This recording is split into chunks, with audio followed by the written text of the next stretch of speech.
دیکھیے اس کی مثال ایسی ہے، آپ کو کسی منزل پر جانا ہے، ایک منزل ہے آپ کی، ایک ٹارگٹ ہے آپ کا، آپ وہاں جانا چاہتے ہیں اور آپ کو راستہ نہیں معلوم ہے، آپ کیا کرتے ہیں؟ راستہ پوچھتے ہیں، یہ راستہ کدھر جاتا ہے؟ وہ حساب سے راستہ پوچھ کر جاتے ہیں۔ یا تو آپ کو راستہ پوچھ کر چلنا پڑے گا یا پھر کسی جانے والے کے پیچھے پیچھے ہو کر چلنا پڑے گا۔ دونوں صورتوں میں طریقہ کار یہ اختیار تو کرنا پڑے گا۔ آپ منزل پہ اس کے بغیر تو پہنچ نہیں پائیں گے نا۔ لیکن ایک آدمی جو منزل پر پہنچ چکا ہے، جہاں اس کو جانا تھا وہاں پہنچ چکا ہے، وہاں جانے کے بعد وہ راستہ پوچھے گا کیا؟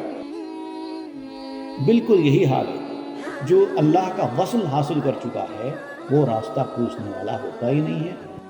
غیر ضروری ہے اس کو راستہ پوچھنا۔ راستہ پوچھنا بھی غیر ضروری ہے، رہنما کو تلاش کرنا بھی غیر ضروری ہے۔ راستہ اس وقت آپ کو ضروری ہے جب آپ منزل پر نہیں پہنچے، اور جب تک آپ منزل پر نہیں پہنچے تب تک آپ کو رہنما کی ضرورت ہے، لیکن جیسے ہی آپ پہنچ گئے اب آپ کو رہنما کی ضرورت نہیں ہے۔